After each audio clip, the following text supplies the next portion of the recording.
Xerox staking protocol की जो official guide है, आज हम उसे स्टेप बाय स्टेप समझेंगे। जो कोई भी फेज़ 0 में हिस्सा ले रहा है या लेने का सोच रहा है, तो ये मालूमात स्टेकिंग के पूरे प्रोसेस को समझने के लिए बहुत अहम होने वाली हैं। तो आइए सबसे पहले सवाल की तरफ चलते हैं। आखिर लोग ज़ेरेक्स में स्टेक कर ही क्यों रहे हैं? इसकी सबसे बड़ी वजह क्या है? चलिए जानते हैं। अच्छा, तो स्टेकिंग का सबसे बड़ा फायदा क्या है? वो है ये, रोजाना 15,000 ज़ेरेक्स का एक बहुत बड़ा रिवॉर्ड पूल। फेज 0 के दौरान ये रकम हर रोज तमाम स्टेकर्स में बांट दी जाती है। तो यही वो चीज है जो लोगों को इस सिस्टम की तरफ मुतवज्जा कर रही है। अब एक बहुत ही अहम चीज को समझना है, और वो है वक्त। इस प्रोटोकॉल में ईपॉक्स का एक निज़ाम है। अगर इसे ठीक से समझ लिया जाए तो रिवॉर्ड्स को बहुत बेहतर किया जा सकता है। तो आइए देखते हैं कि इस सिस्टम की घड़ी आखिर काम कैसे करती है। तो ये एपॉक है क्या भला? देखें, आसान लफ्जों में ये प्रोटोकॉल के कैलेंडर का एक दिन है जो 24 घंटे का होता है, यानी 86,400 सेकंड्स का एक साइकिल। और जितने भी रिवॉर्ड्स का हिसाब किताब है वो इसी साइकिल की बुनियाद पर होता है।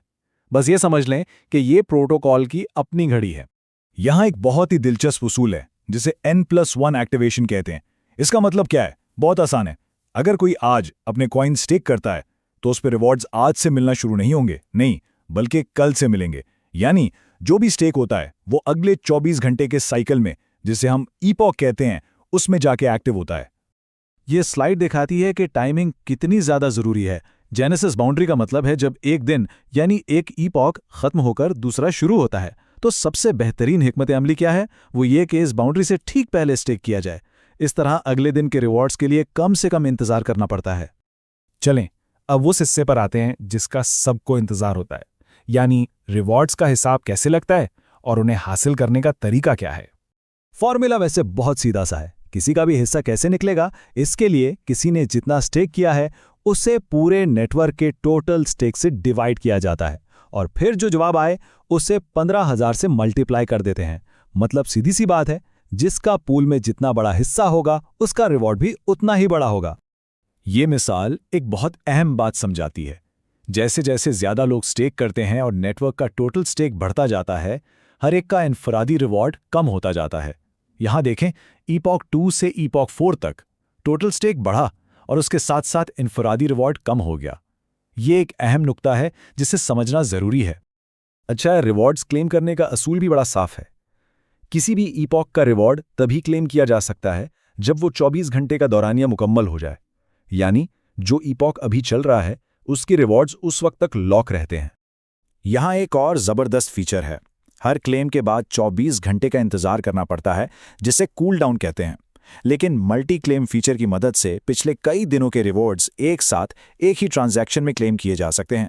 इससे न सिर्फ वक्त बचता है बल्कि ट्रांजैक्शन फीस भी कम लगती है। अब चलते हैं अपने आखिरी हिस्से की तरफ। उसमें हम देखेंगे कि लंबे अरसे में रिवॉर्ड का ये सिस्टम कैसा रहेगा, और साथ ही अब तक की तमाम अहम बातों का एक खुलासा भी करेंगे। ये हाल्विंग का कॉन्सेप्ट बहुत अहम है। जैसा कि इस चार्ट में नजर आ रहा है, वक्त के साथ रोजाना का रिवॉर्ड पूल आधा होता जाएगा। अभी फेज 0 में 15,000 ज़ेरेक्स मिल रहे हैं, लेकिन मुस्तकबिल के फेजेस में ये कम हो जाएंगे। इससे साफ जाहिर है कि जितना जल्दी कोई इस सिस्टम में शामिल होता है उतना ही ज्यादा फायदा है। और आखिर में ये है मास्टर खुलासा। आइए जल्दी से तमाम अहम नुकात दोहरा लें। पहला, ईपॉक यानी 24 घंटे का साइकिल। दूसरा, एक्टिवेशन जो हमेशा अगले ईपॉक में होती है। तीसरा, रिवॉर्ड पूल जो फेज 0 में रोजाना 15,000 ज़ेरेक्स है। चौथा, क्लेम करने के लिए ईपॉक का खत्म होना जरूरी है। और आखिर में 24 घंटे का कूल डाउन, जिसे मल्टी क्लेम फीचर से आसानी से मैनेज किया जा सकता है।